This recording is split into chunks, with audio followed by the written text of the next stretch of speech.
Bonjour à toutes et à tous et bienvenue à cette session de l'Académie de résolution des problèmes des unités manquantes à la réception. Je m'appelle Thibaut et je suis ici aujourd'hui pour vous présenter mon collègue Teddy qui abordera le thème des expéditions dans les centres, notamment dans le cas des unités manquantes à la réception. Depuis 2 ans et demi, nous travaillons chez Amazon en tant que responsable de compte technique et je souhaite partager avec vous quelques conseils pratiques afin d'éviter autant que possible les problèmes lors du processus de réception dans les centres. Avant de commencer, quelques points concernant cette formation. Nous avons prévu une formation de 45 minutes qui sera enregistrée et 15 minutes à la fin pour répondre à vos questions. Pendant la présentation, vous pouvez poser des questions via la fonction de questions. Nous y répondrons au cours des 15 dernières minutes. Veuillez noter qu'au cours de cette session, nous ne serons pas en mesure de répondre aux questions sans rapport avec le sujet, juridiquement sensible ou spécifique à votre compte vendeur. Nous apprécions beaucoup vos commentaires et c'est pourquoi vous recevrez un sondage à la fin de ce webinar et nous vous serions reconnaissants de bien vouloir prendre quelques minutes pour nous faire savoir si cette session vous a été utile. Au cours de cette session d'aujourd'hui, nous allons passer en revue le processus de réception de vos unités dans les centres. Donc on abordera les problèmes qui pourraient survenir lors de la réception et nous allons vous donner quelques conseils afin d'éviter autant que possible. Nous aborderons également le processus à suivre pour soumettre votre réclamation lorsqu'un envoi est reçu avec des unités manquantes ou déclarées manquantes, ou en trop également. Tout ça basé sur notre politique de remboursement pour les unités manquantes. Donc maintenant, nous allons commencer à voir le processus de réception de vos expéditions et je vais laisser la parole à mon collègue Teddy. Merci. Merci beaucoup Thibaut, bonjour à tous, bonjour à toutes. Donc je suis Teddy et c'est moi qui me chargerai de présenter la formation d'aujourd'hui. Donc comme l'a dit Thibaut, voilà, nous aurons l'agenda donc pour aujourd'hui concernant les différents sujets que nous allons aborder et nous allons commencer dès maintenant avec le processus de réception et d'expédition de vos unités vers Amazon. Alors, dans cette présentation, il y avait logiquement une vidéo YouTube qu'on devait vous montrer, mais il me semble qu'il y a un petit souci au niveau du son par rapport au webinar. Donc, ce qu'on va faire, c'est qu'on va vous partager le lien de la vidéo qui est également présent dans la présentation en PDF que vous avez reçue du coup il y a euh, quelques instants avant que la présentation commence. C'est une vidéo en anglais, donc vous pouvez mettre les sous-titres en français, et c'est une vidéo de présentation vraiment très courte qui dure 3 minutes sur comment fonctionnent les centres de distribution Amazon. Donc je vous invite à la consulter si vous êtes curieux par rapport à cette vidéo. Donc, concernant les types d'expéditions, donc il y en a deux principaux types d'expéditions vers Amazon. Dans un premier temps, nous avons le transport par petit colis, qu'on appelle également SPD, donc Small Parcel Delivery. Et dans un second temps, nous avons les expéditions à chargement partiel ou par palette, qu'on appelle également LTL ou Less Than Truckload. Pour chacun d'entre eux, vous avez la possibilité de choisir soit un transporteur partenaire d'Amazon, soit un transporteur non partenaire. Lorsque vous choisissez un transporteur partenaire pour les petits colis, le transporteur partenaire va implémenter directement dans le seller central le numéro de suivi de votre expédition et vous serez également débité de frais de transport directement sur votre compte vendeur. Pour ce qui est du transporteur non partenaire, donc ça évidemment les frais seront chargés directement à votre transporteur hors Amazon et ce sera à vous de saisir le numéro de suivi dans le suivi de l'expédition pour que votre expédition puisse se mettre à jour au fur et à mesure. Concernant les expéditions par palette, si vous choisissez un transporteur partenaire, c'est lui qui vous contactera pour le ramassage et qui fixera un rendez-vous avec le centre de distribution pour la livraison. Si par contre vous choisissez un transporteur non partenaire, vous-même ou le transporteur devrez prendre rendez-vous pour la livraison auprès du centre de distribution au moins 24 heures à l'avance via Carrière Centrale. Petite précision sur Carrière Centrale, étant donné que c'est une plateforme qui est hors Seller Central, le support vendeur ne sera pas forcément en mesure de vous assister de manière très complète sur cette plateforme. Donc si vous avez des questions ou un souci par rapport à Carrière Centrale, je vous invite en premier lieu à contacter le support de Carrière Centrale pour bénéficier de l'assistance souhaitée concernant la question que vous avez ou le problème que vous rencontrez. En bas de cette page, vous pouvez voir également une petite mention qui vous indique que lorsque que votre stock sera disponible à la vente, une fois qu'il sera reçu et scanné au centre de distribution. Alors, habituellement, il faut compter entre 14 et 30 jours et ça peut également aller jusqu'à 60 jours. Alors juste pour ce point-là, je vais y revenir un petit peu plus tard quand on va parler des demandes, de réconciliation. Mais ce qu'il faut comprendre, c'est que lorsque vos expéditions arrivent au centre de distribution, ils ne vont pas forcément être traités immédiatement. Ça va dépendre de beaucoup de paramètres, tels que le volume d'expéditions, qui sont reçues au même moment, les capacités du centre de distribution, la période de l'année, qui peuvent avoir une influence, plus ou moins négative sur le temps de traitement de la réception de vos unités. Ce qu'il faut comprendre, c'est que normalement, Amazon va faire son possible pour réceptionner vos unités le plus rapidement possible, mais il peut y avoir un délai. Et il y a aussi une chose très importante à retenir, c'est que le support vendeur ne peut pas accélérer ce délai. Donc ça, on y reviendra un peu plus tard, comme je vous le disais, au niveau des demandes de réclamation. Mais il faut vraiment garder à l'esprit que s'il y a un délai qui est imposé à votre processus de réception, le support vendeur n'aura pas la main pour accélérer ce processus.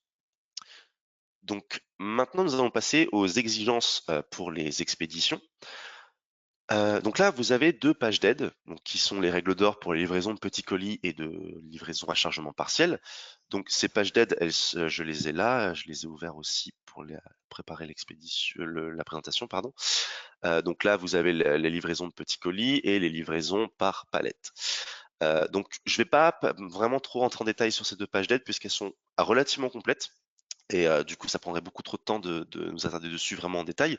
Mais voilà, sachez que dans ces 2 pages d'aide, selon le type d'expédition que vous choisissez, vous avez vraiment tous les détails dont vous avez besoin pour, créer vos expéditions et les préparer. Et même si vous avez déjà créé des expéditions auparavant, si vous avez un doute quelconque, au moment de la préparation et de la création de vos expéditions, je vous invite à consulter ces pages d'aide. Donc elles sont présentes dans le PDF. Et vous avez également les titres qui sont indiqués sur la présentation. Donc n'hésitez pas soit à noter les titres ou à bookmarker, mettre en favori ces pages d'aide pour pouvoir les avoir en facile d'accès et pouvoir les consulter si jamais vous avez un doute. Vous avez également d'autres pages utiles que sont les conditions d'expédition et d'acheminement et notamment aussi les normes d'étiquetage qui sont aussi très importantes dans la préparation de vos expéditions. Et là encore, si vous avez un doute, n'hésitez pas à consulter ces pages d'aide, elles sont très complètes et elles vous permettront de préparer vos expéditions dans les meilleures conditions.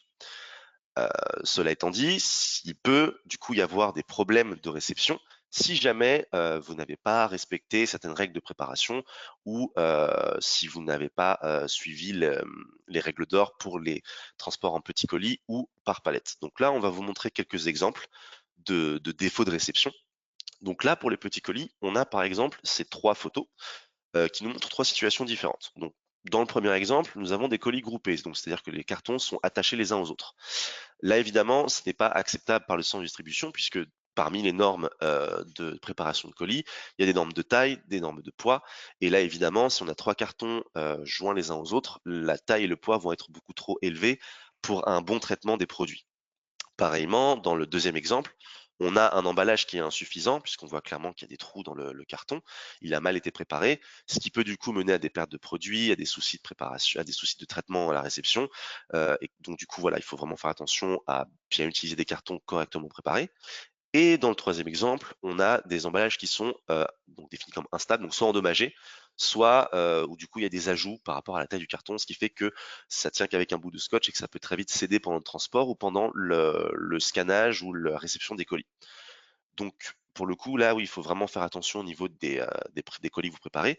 À savoir que pour les petits colis, s'il y a un défaut de préparation ou un défaut de réception, ça ne va pas forcément mener à un rejet de l'expédition, mais ça va très certainement entraîner un retard dans le traitement de la réception, voire même des frais supplémentaires si Amazon juge qu'il y a des frais qui doivent être imputés au vendeur par rapport à une non-préparation ou une mauvaise préparation des colis.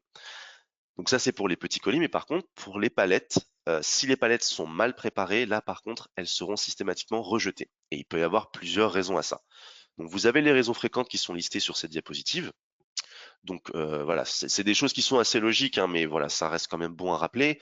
Il y a effectivement le déchargement inapproprié, les conditions de véhicule dangereux, si la palette est trop haute ou le poids est trop élevé, si vous n'utilisez pas le bon type de palette par rapport à ce qui est indiqué dans nos prérequis, dans les règles d'or de transport par palette, si le chargement est endommagé et si le transporteur arrive en retard au centre de distribution. Donc ça, c'est les principales raisons qui peuvent mener à un rejet. Vous avez une page d'aide ici également concernant le chargement partiel. Je vous invite à la consulter, elle est présente dans la présentation et dans la dernière page lien utile. N'hésitez pas à la consulter en cas de doute lorsque vous préparez votre expédition pour éviter toute mauvaise surprise. On a également quelques exemples ici de refus de palette. Donc pour le premier, c'est assez évident, hein. Donc la palette est beaucoup trop haute ou du coup beaucoup trop lourde, donc du coup on ne peut pas la traiter correctement. Le deuxième exemple un peu plus particulier où là c'est un vendeur qui est venu directement au centre de distribution pour déposer ses boîtes, ce qui évidemment n'est pas la procédure qui est acceptée au centre de distribution. Vous ne pouvez pas, même si vous avez préparé votre expédition sur serveur central, que tout a été bien préparé, etc., vous ne pouvez pas venir vous directement avec vos boîtes. Il faut que ce soit un transporteur dont c'est le travail de transporter des colis ou des palettes qui prenne rendez-vous avec le centre de distribution, que le centre de distribution ait accepté ce rendez-vous pour une meilleure organisation et garantir une meilleure réception de vos unités. Et dans le troisième exemple, nous avons donc un véhicule inapproprié, effectivement, notamment pour les transports par palette. Le transport doit se faire par camion, donc pas par jumper, pas par fourgonnette, pas par minivan, vraiment par camion, euh, qui sont vraiment designés pour le transport par palette. Donc, ensuite, sur la diapositive suivante, donc vous avez des conseils pratiques concernant la préparation de vos réceptions. Donc, comme exigence de base, chaque FNSKU que vous utilisez doit être unique et doit correspondre à un unique produit. Chaque unité doit être dotée d'un code barre ou d'une étiquette lisible à l'extérieur. Si vous avez un emballage qui dispose d'autres codes barres ou d'autres éléments qui pourraient être scannables, il vous faut soit les supprimer, les recouvrir ou les rendre illisibles. Autrement, ça risque de créer des soucis à la réception puisque le centre de distribution ne saura pas quel code barre scanner. Donc il faut vraiment ne garder que celui qui concerne votre produit avec les références qui seront utiles à Amazon. Au niveau des matériaux que vous pouvez utiliser pour l'emballage de vos produits, donc là c'est listé en bas à gauche de la page. Donc, comme vous le voyez, vous pouvez utiliser du papier bulle, des feuilles de papier entière. Généralement, le papier craft robuste est préféré aux autres. Des coussins d'air gonflables, des feuilles de mousse en polyéthylène. Et vous avez également une page d'aide, exigence d'emballage des produits, qui vous permet d'avoir plus de détails sur comment emballer vos produits lorsque vous les envoyez à Amazon. Également, afin d'éviter les problèmes de réception ou des frais supplémentaires, nous vous invitons à suivre les conseils suivants, donc, qui sont listés au centre de la page. Donc, il ne faut pas laisser de partie de votre article hors de son emballage dans le cas où le produit doit impérativement être emballé. Ne pas forcer les articles dans des sachets trop petits, ni les mettre dans des sachets trop grands. Et ne pas utiliser de sachets noirs ou opaques à moins que votre produit fasse partie de la catégorie adulte. À savoir également que si vous ne souhaitez pas préparer les produits vous-même, Amazon peut le faire pour vous moyennant des frais. Donc ça va se situer au niveau de la préparation de l'expédition. Lorsque vous définissez le contenu des cartons, vous avez une option qui vous permet de choisir si c'est vous qui allez préparer les produits ou si c'est Amazon qui se chargera de les préparer pour vous. Alors, comme vous le savez sûrement, certains produits ont des directives de préparation spéciales qui devront être suivies, tels que les produits pour adultes, les vêtements, les produits pour bébés, les produits fragiles, les produits en verre, etc., etc. Donc, on a également une page d'aide où tout est détaillé pour chaque type de produit. Donc, la page d'aide, je l'ai ici. C'est celle-ci, instructions de préparation. Donc, vous avez les instructions générales qui sont listées sur la page d'aide, mais sur la partie gauche de l'écran, vous avez du coup les différentes instructions d'emballage pour les différents types de produits, dont vous pouvez naviguer dessus librement selon les produits que vous envoyez pour savoir exactement comment vous devez les préparer pour envoyer vos unités à Amazon. Donc ça, du coup, c'était pour les différents soucis de préparation, les conseils pratiques, une présentation générale des expéditions. Donc maintenant, on va passer à un type de problème qui, je pense, est un type de problème auquel vous avez déjà été confronté par le passé, que sont les unités manquantes à la réception. Alors, la première chose qu'il faut savoir, c'est que lorsque vous avez envoyé des produits à Amazon, vous suivez votre expédition sur Seller Central, et lorsqu'elle est clôturée par le centre de distribution, vous pouvez constater des différences par rapport aux unités que vous aviez indiquées dans votre plan d'expédition. Donc ça, pour le voir, faut que vous naviguiez dans votre seller central. Donc là, je vais aller sur ce compte test. Je vais aller du coup dans menu, stock, expédition. Sur cette page, vous avez donc toutes les expéditions que vous avez créées qui sont listées. Vous pouvez chercher une expédition en particulier en saisissant l'identifiant de l'expédition, donc qui commence par FBA et qui a des caractères alphanumériques en majuscules. Donc, on peut faire rechercher, donc on a bien cette expédition qui ressort. Et vous pouvez, du coup, si elle est fermée, cliquer sur Suivi de l'expédition. Ça va vous ouvrir une nouvelle page où vous aurez le résumé de votre expédition. Donc là, je vais reprendre la présentation parce que l'exemple est un petit peu plus probant. Donc là, nous avons une expédition qui est en cours de réception.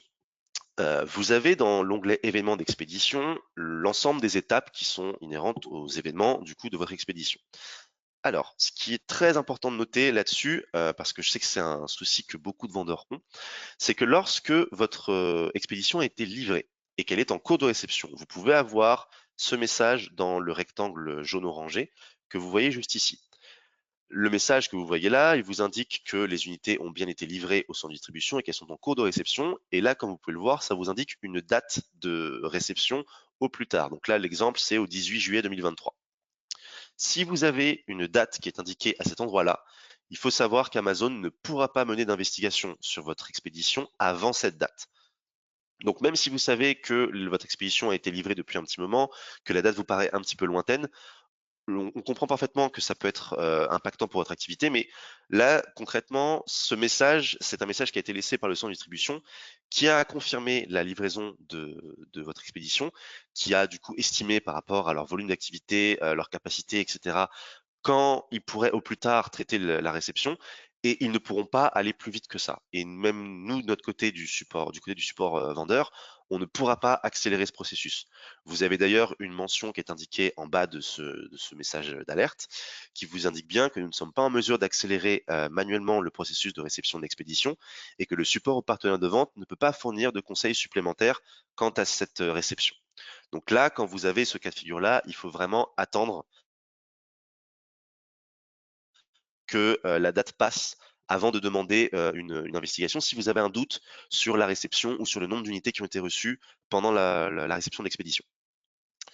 Concrètement, voilà, ce qu'il faut retenir, et c'est aussi pour ça que c'est cerclé en haut de la page, il faut que l'état de l'expédition soit en clôturé pour pouvoir demander une expédition, une investigation, pardon. Cela étant dit, si vous n'avez aucune information sur cet onglet événements d'expédition, si vous avez juste expédition créée et qu'il n'y a rien d'autre, et que vous savez, parce que vous avez la preuve par votre transporteur, que l'expédition a été livrée il y a plus de 14 jours, là, dans ces cas-là, vous pouvez demander une investigation au support vendeur. Comme on l'a vu tout à l'heure, normalement, ça peut prendre entre 14 et 30 jours selon les cas, mais s'il n'y a aucune info ici, et que vous avez un doute et que vous n'avez vraiment pas de mise à jour sur votre inventaire, vous pouvez demander une investigation à partir du moment où la livraison est arrivée il y a plus de 14 jours au centre de distribution. Donc, par rapport à ça, donc ça c'était tout bon pour pour l'événement expédition. Donc, comme je le disais, si l'expédition est clôturée et que vous constatez des différences, ces différences, vous les verrez dans l'onglet contenu, donc toujours sur le résumé de l'expédition.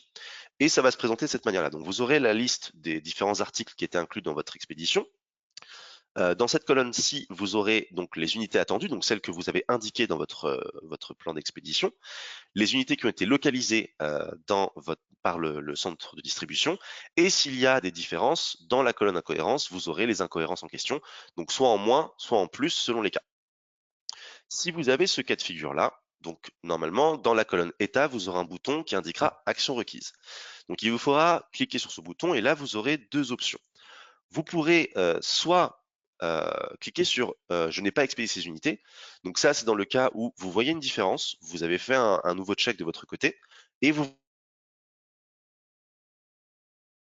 vous êtes rendu compte qu'effectivement, vous n'avez pas envoyé le nombre d'unités attendues parce qu'au niveau de la préparation, il y a eu un souci ou vous n'avez finalement pas le stock disponible ou un des articles, vous vous êtes rendu compte qu'il a été endommagé, vous avez choisi de pas l'envoyer. Enfin, il peut y avoir des tas de raisons.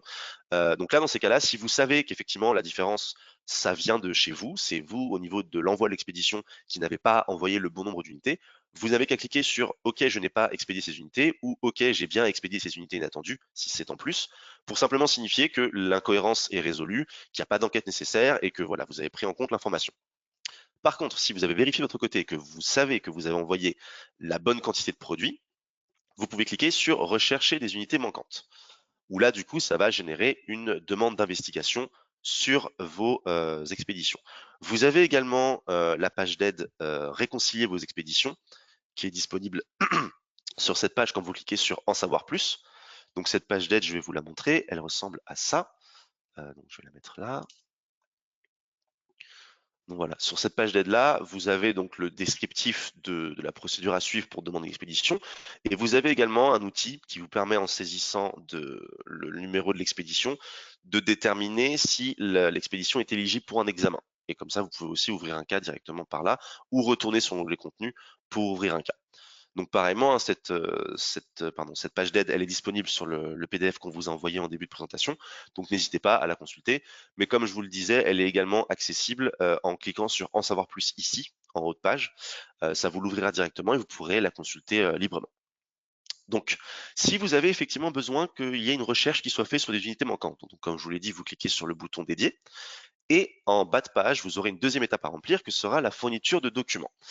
Alors, je sais, si vous avez déjà eu à demander des investigations auparavant, vous deviez savoir certainement qu'avant le mois de juin, on avait simplement besoin que vous fournissiez une preuve de livraison pour pouvoir demander une investigation.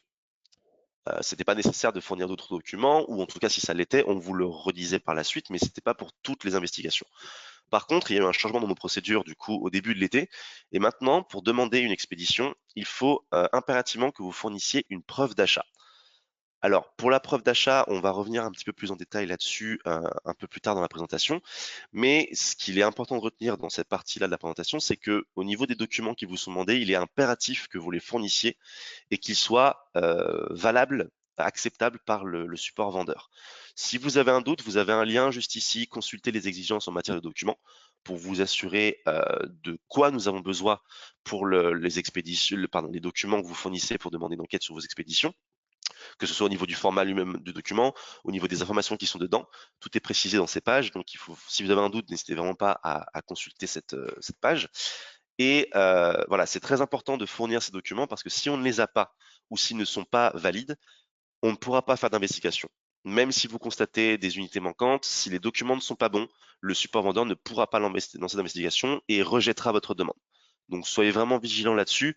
Pour faciliter un traitement rapide, vraiment soyez sûr que vous envoyez les bons documents et que vous sachiez ce qu'est un bon document.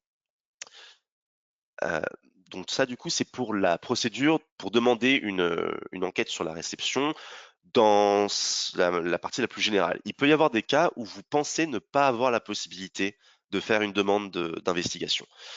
Généralement, ça va se présenter dans le cas où dans la colonne État, vous n'avez pas accès au bouton Action requise qu'on a vu tout à l'heure. Donc, je vais passer très vite sur le délai de dépôt de réclamation, puisqu'il n'y a pas vraiment de commentaires à faire dessus.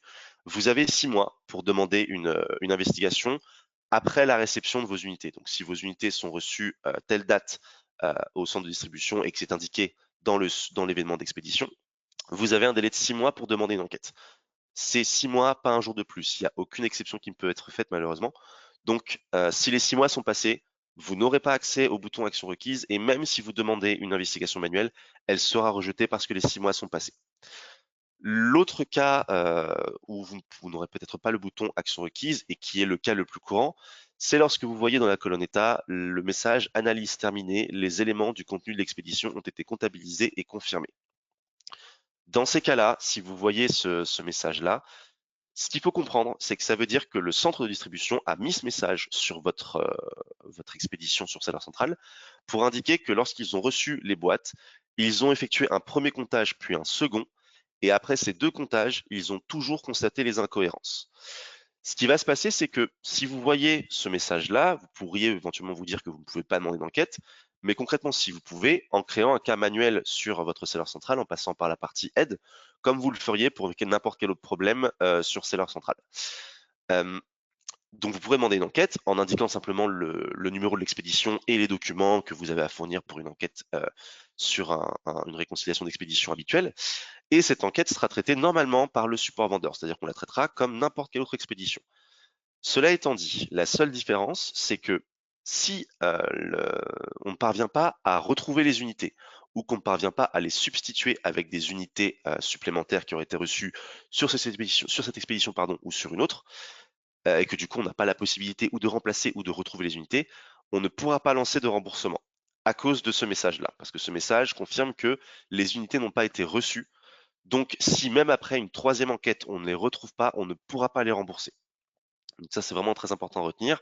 Mais sachez que vous pouvez quand même demander une enquête, puisque si on n'a pas la possibilité de faire un remboursement, ça ne nous empêche pas de faire une nouvelle recherche où on peut éventuellement arriver à trouver une solution qui vous permettra d'avoir un stock cohérent par rapport à ce que vous nous avez envoyé.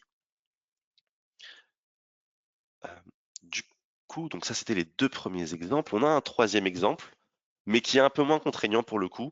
Si vous voyez le message expédition fermée automatiquement au bout de 90 jours, en fait, ça va se produire si il n'y a eu aucune mise à jour ni aucune information nouvelle sur l'expédition pendant plus de 90 jours. Ça va généralement se produire quand vous utilisez un transporteur non partenaire et qu'il y a un imbroglio d'informations entre les informations du transporteur et Amazon. C'est-à-dire qu'il peut y avoir une typo dans enfin une faute de frappe, pardon, dans le numéro de l'expédition, ou alors vous n'avez tout simplement oublié de renseigner le numéro d'expédition, le suivi de l'expédition, ou alors le transporteur n'a pas mis à jour les informations à temps sur le suivi de l'expédition au niveau du numéro de suivi. Enfin voilà, il peut y avoir des tas de possibilités, et c'est généralement ça qui va être lié au cas où l'onglet événements d'expédition n'a aucune information. Et si ça reste le cas pendant 90 jours, ça va se fermer automatiquement. Mais comme tout à l'heure, comme je vous l'ai dit, si vous avez la preuve par un document, un bon de livraison ou autre, que que le transporteur a bien livré votre expédition, dans ces cas-là, vous pouvez ouvrir un cas manuellement pour demander une investigation sur votre expédition. Alors pour le coup, je ne l'ai pas précisé tout à l'heure quand je vous parlais d'ouvrir un cas manuellement, mais de toute façon, c'est aussi le cas quand vous passez par l'onglet contenu. Il faut garder à l'esprit que Amazon ne peut investiguer, enfin le support vendeur ne peut faire des investigations que sur une expédition par cas. Donc, même si vous avez envoyé plusieurs expéditions en même temps, même si elles ont été envoyées au même centre de distribution et même s'il y a des soucis sur chacune d'entre elles, il faut vraiment créer un cas pour une expédition. Le support ne pourra pas mener des investigations sur plusieurs expéditions en même temps sur le même cas. Donc là-dessus, voilà, faites juste un petit peu attention pour pas avoir un retard de traitement, encore une fois, au niveau de votre demande. Soyez bien sûr que vous n'indiquez qu'un numéro d'expédition par cas. Et si vous avez plusieurs expéditions où vous avez un souci, créez plusieurs cas pour chacune de ces expéditions. Donc tout à l'heure, je vous disais qu'on allait revoir un peu plus en détail les documents obligatoires et les informations qui doivent être inclus dans ces documents.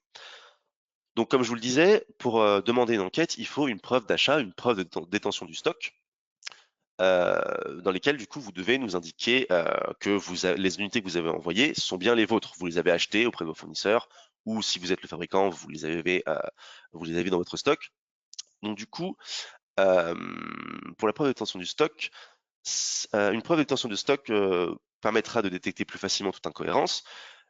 Et donc, comme je vous disais, selon que vous avez acheté ça chez un fournisseur ou que vous êtes vous-même fabricant du produit, nous avons besoin d'une facture de fournisseur, d'un reçu d'un autre vendeur, d'un bordereau d'expédition signé dans le cas où vous êtes fabricant.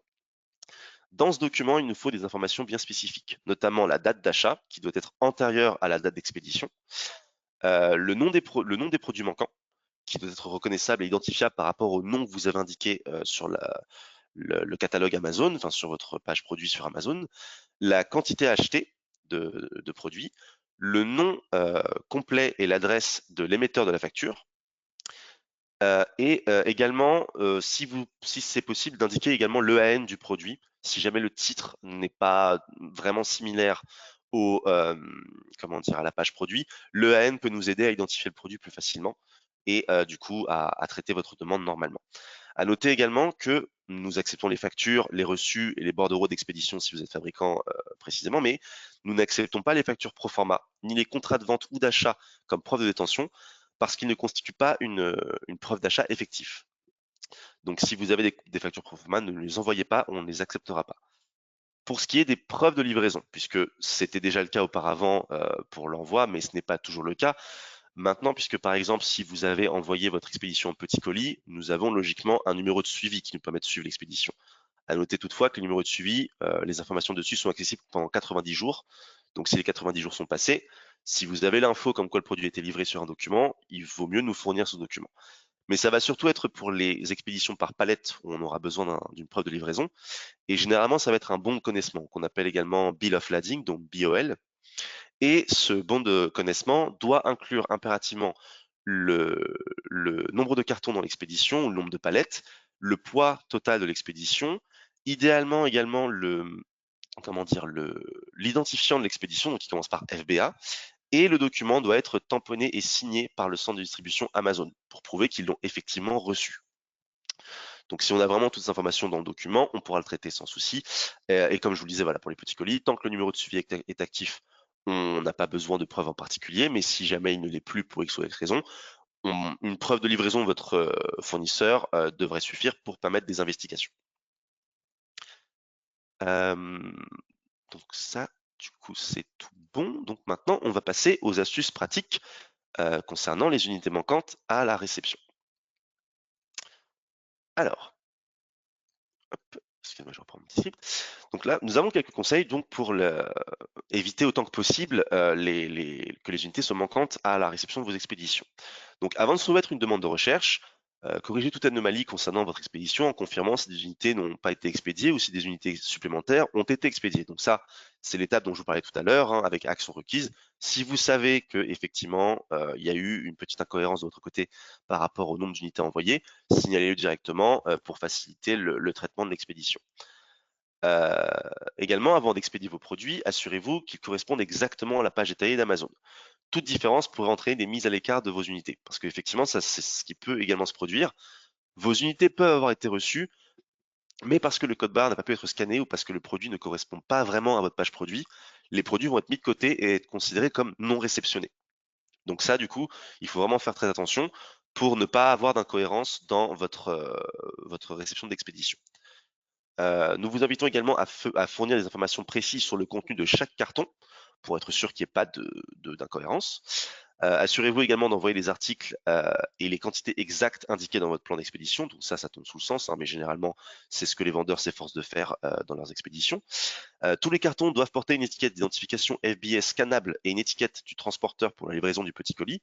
Donc ça, comme je vous le disais tout à l'heure, hein, il faut qu'il y ait le carton qui est lié à le code barre qui est lié à l'expédition et le code barre qui est lié au transporteur. Il ne faut pas qu'il y ait d'autres codes barres pour faciliter le scannage. Voilà, il faut barrer ou à enlever ou rendre illisible tout autre code barre qui pourrait être scanné par le centre de distribution. Et également, dernier conseil, donc fournissez des informations de suivi précises lorsque vous faites appel à un transporteur non partenaire. Pour les livraisons de petits colis, insérez pour chaque colis le numéro de suivi correspondant à chaque boîte. Et pour les transports par palette, le numéro de facture de transport. Donc ça, du coup, c'était donc toute la partie pour les unités manquantes à la réception. Et nous allons maintenant passer à un sujet qui reste lié à ça, qui est notre politique de remboursement. Donc, pour la politique de remboursement, donc ça, c'est une fois qu'on a fait l'enquête sur vos unités manquantes à la réception, si on constate qu'effectivement les unités, on ne peut pas les localiser ou qu'on ne peut pas les substituer par d'autres unités qui auront été reçues en plus sur cette expédition ou sur une autre, il va falloir du coup qu'on vous les rembourse. Donc, afin de recevoir un remboursement pour un article manquant, il va y avoir certains critères d'éligibilité qui doivent être remplis. Les articles manquants doivent être enregistrés dans le programme expédié par Amazon au moment où il est perdu ou endommagé. Cela signifie que le produit doit être répertorié comme expédié par Amazon dans votre inventaire sur Seller Central au moment où vous avez expédié le produit et qu'il a été reçu par Amazon. Si ce n'est pas le cas, du coup, ce ne sera pas éligible à un remboursement puisque ce n'est pas considéré comme un produit FBA. L'article doit être conforme aux restrictions relatives aux produits FBA et aux exigences d'inventaire FBA également. Votre produit ne doit pas être soumis à des restrictions, ne doit pas être interdit, ne doit pas faire l'objet d'un rappel ou être retiré au moment de la réclamation. Vous devez également vérifier que vous avez envoyé les articles et les quantités exactes indiquées dans votre plan d'expédition. Ça, on en a parlé tout à l'heure, hein, ça tombe sous le sens également. Votre compte vendeur doit être en état normal sur le marketplace concerné lorsque vous déposez une réclamation. Effectivement, ça c'est très important. Si vous avez des restrictions au niveau des politiques de conformité sur votre tableau de bord état du compte, ça peut avoir un impact sur l'état de votre compte. Et si votre compte est en état à risque ou qu'il est suspendu ou en tout cas qu'il a un tout autre statut que normal, ça peut rendre vos demandes de remboursement inéligibles pour des produits qu'on pourrait normalement en temps normal vous rembourser. Donc soyez aussi vigilant là-dessus lorsque vous faites une demande à ne pas avoir un statut qui soit autre que normal sur votre seller central pour le marketplace concerné. Nous avons également, comme je vous disais tout à l'heure, le délai de dépôt de réclamation, donc le délai imparti. Vous devez soumettre vos réclamations au plus tard 6 mois après la date de vérification de livraison de l'envoi au centre de distribution Amazon ou du centre de distribution tiers. Les demandes soumises en dehors de cette période ne seront pas éligibles à un remboursement et d'ailleurs, comme je vous l'ai dit tout à l'heure, elles ne seront même pas éligibles à une investigation tout court. Donc soyez vraiment vigilants là-dessus à ne pas demander trop tard une investigation sur vos expéditions. Si le remboursement vous a été accordé, nous vous rembourserons sur la base des recettes estimées issues de la vente de cet article. Donc là, comme c'est indiqué sur la page, hein, recette estimée, ça revient au prix promotionnel estimé de l'article lorsque vous êtes remboursé, moins les frais de vente et les tarifs d'expédition. Alors, pour ce qui est du calcul du remboursement, alors il me semble qu'on a une page d'aide disponible pour ça. Attendez, je regarde juste parce que je crois que je ne l'ai pas là. Ah oui, c'est celle-ci. Alors attendez, je vous demande juste un petit instant, je vous la montre. Hop, c'est cette page-là. Hop là. Donc sur cette page-là, donc qui revient en fait à la page politique de dédommagement pour les stocks expédiés par Amazon, mais dans le cas précis où vous faites une réclamation concernant les expéditions Amazon. Alors là, du coup, non, dommage, c'est pas sur cette page-là. Alors, je vais peut-être retrouver dans la page générale. Oui, voilà, méthode de calcul du montant du dédommagement. Donc concrètement, au niveau du dédommagement, ce qu'il est important de retenir, c'est que on va déterminer le montant du remboursement à l'aide d'une méthode de calcul qui correspond, comme je le disais tout à l'heure dans la présentation, à le prix moyen de vente de votre produit moins les frais de vente Amazon. En fait, dans l'idée, ce qui va se passer, c'est que quand on va vous rembourser les unités qui sont perdues, Amazon va vous reverser ce que vous auriez dû toucher si les produits n'avaient pas été perdus et que vous les aviez vendus sur Amazon. Donc du coup, on va se baser sur votre historique de vente et là, vous avez le détail des différents types de calculs de dédommagement qui peuvent être utilisés pour déterminer le montant de remboursement pour des unités perdues ou endommagées. Donc ça, c'est applicable pour tous les remboursements FBA, donc que ce soit perdu dans une expédition, que ce soit perdu directement au centre de distribution alors qu'il était déjà stocké, endommagé au centre de distribution alors qu'il était déjà stocké, etc., etc. Donc du coup, je vous invite vraiment, là encore, à garder cette page d'aide si vous ne la connaissiez pas et à la consulter pour vraiment vous imprégner de ces méthodes de calcul et de ces politiques de remboursement. À savoir que si vous n'êtes pas d'accord avec le montant qui vous a été remboursé, vous avez la possibilité de faire une réclamation. Pour ça, vous devez vous rendre sur votre serveur central, vous ouvrez un cas, vous précisez que vous avez eu le remboursement avec tel identifiant de remboursement et que vous souhaitez contester ce remboursement. Le support vendeur fera une enquête sur le remboursement et pourra éventuellement effectuer une réévaluation. À savoir que cette réévaluation n'est pas systématique. Il va y avoir des cas où on va vous confirmer qu'on ne pourra pas changer le montant du remboursement parce qu'il a été calculé selon l'une de ces méthodes et qu'on ne peut malheureusement pas outrepasser ces méthodes. Si par contre, vous n'aviez pas d'historique de vente, par exemple, et que du coup, vous pensez que le montant est incohérent, ou voire même, dans certains cas, ça peut arriver, si vous avez un remboursement et que le montant est à 0, là, vous pouvez effectivement demander une réévaluation du remboursement et on pourra du coup procéder à cette réévaluation. On sera éventuellement comment dire? On pourra éventuellement être amené à vous demander des preuves d'achat, des factures si vous ne les avez pas déjà fournies. Donc, ayez ces genres de documents prêts au cas où, mais ne les fournissez pas forcément lorsque vous faites la demande. Même d'une manière générale, lorsque vous contactez Amazon, ne fournissez pas des documents qu'on ne vous a pas encore demandé. Vous pouvez, si vous le souhaitez, les fournir de manière proactive, mais généralement, ça va pas être utile. Donc, attendez vraiment, soit que ce soit indiqué dans une page d'aide ou dans la procédure Amazon quand vous avez votre cas, que ça vous précise bien de fournir un document, ou attendez que l'agent qui traite votre cas vous demande un document, mais ne fournissez pas de documents de manière proactive si on vous les a pas demandés. Ça va généralement pas être utile pour vos investigations. Et du coup, tant que je suis sur ce sujet-là, au niveau des factures d'achat notamment, j'ai oublié de le préciser pour la fourniture de preuves d'achat lorsque vous demandez une investigation sur votre expédition. Donc vous vous souvenez, c'était au moment de dépôt de réclamation. La facture d'achat que vous fournissez, vous n'êtes pas obligé d'indiquer le prix. Pour les investigations, pour des produits perdus ou en trop, on n'a pas besoin du prix de l'article. Donc vous pouvez le griser, le masquer ou voilà, vous pouvez ne pas forcément l'indiquer. On n'a pas besoin de connaître le prix d'achat. Le prix d'achat, on pourrait éventuellement vous le demander, comme je le disais à l'instant, si on a besoin de réévaluer le remboursement. Donc autrement, si c'est juste pour l'investigation sur les produits perdus, vous pouvez nous envoyer la facture sans indiquer forcément de prix d'achat. Donc, comme je le disais tout à l'heure, vous avez en fin de présentation toute une série de liens utiles concernant les différents sujets qu'on a abordés aujourd'hui dans cette présentation. Donc je vous invite vraiment à les consulter si vous n'avez pas eu l'occasion de le faire auparavant ou si vous n'êtes pas à l'aise avec l'un ou l'autre des sujets, parce qu'il y a vraiment énormément d'informations dans ces pages d'aide qui peuvent vous aider à éviter pas mal de pièges et à avoir une meilleure compréhension de l'outil d'envoi d'expédition à Amazon et également des procédures quand il y a des soucis sur ces expéditions, ce qu'Amazon peut faire, ce qu'Amazon ne peut pas faire et ce que vous pouvez faire pour soit éviter le problème, soit faciliter les investigations. Donc voilà, nous arrivons à la fin de cette présentation. Et en tout cas, je vous remercie pour votre attention. Et maintenant, je vais redonner la parole à Thibaut pour qu'on puisse éventuellement faire le tour des questions que vous avez eues ou que vous avez à présent concernant le sujet dont on a parlé aujourd'hui. Merci Teddy pour la présentation. Alors pour le moment, on n'a pas de questions de la part des participants. On va attendre 1 ou 2 minutes pour leur laisser la chance si ils ont besoin de clarification sur la présentation. J'aimerais juste revenir sur un petit point que tu avais abordé, Teddy, au niveau du délai de traitement et de l'éligibilité d'une investigation. Voilà, quand il n'y a pas de date butoir donnée, c'est vrai que Teddy avait expliqué que nos procédures ont changé juste avant l'été. Auparavant, on pouvait manuellement lancer une enquête, nous de notre côté, 14 jours après date de réception. Maintenant, le délai s'est rallongé, c'est plus 14 jours, c'est 21 jours.